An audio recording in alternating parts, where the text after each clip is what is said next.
تو بندے کا گزارا اللہ کا پاک کے بغیر نہیں ہو سکتا، باقی ہر چیز کے بغیر، بیوی کے بغیر بھی ہو سکتا ہے، مطلب ہے کہ یعنی ضروریات دوسری بھی وہ اللہ پاک بندے کی خود پوری کر رہا ہے، لیکن اللہ جل مجدہ کے بغیر اس کا گزارا وہ نہیں، یہ پیدا ہی اللہ پاک کے لیے ہوا۔ تو اس کو جب یہ سمجھ آ جائے کہ میں ان چیزیں جہاں میں آیا ہوا ہوں، میں یہاں ایک اجنبی ہوں، یہ میں ان کے لیے نہیں پیدا ہوا بلکہ یہ میری خدمت کے لیے ہیں، تو پھر وہ سوچنا شروع کرتا ہے کہ ہاں پھر میں کس کے لیے ہوا۔ تو جب اس کو یہ سمجھ آ جائے تو پھر اس تعلق کا ہم نے بتایا تھا کہ اس میں پھر جو ہے وہ کئی قسم کی آمیزشیں، دنیاوی شہرت ہو گئی، پھر جو دینی طور پر آیا تو اجر اور ثواب اور درجے، روحانیت، یہ جنت۔ تو بتایا تھا کہ فارمولہ بڑا آسان ہے، ہم نے اس کو الٹ کر لیا،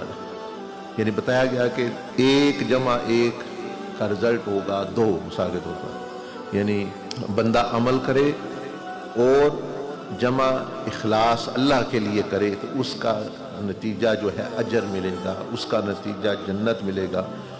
لیکن ہم نے وہ جو اخلاص والی کیٹیگری ہے اس میں وہ نتیجے کو ہی ادھر لے آئے،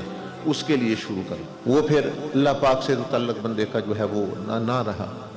تو یہ یعنی بڑی اہم، تو یہ جس کی درست ہو جائے اس کے بعد پھر جو اس کے لیے بڑا راستہ آسان جو ہے وہ ہو جاتا ہے۔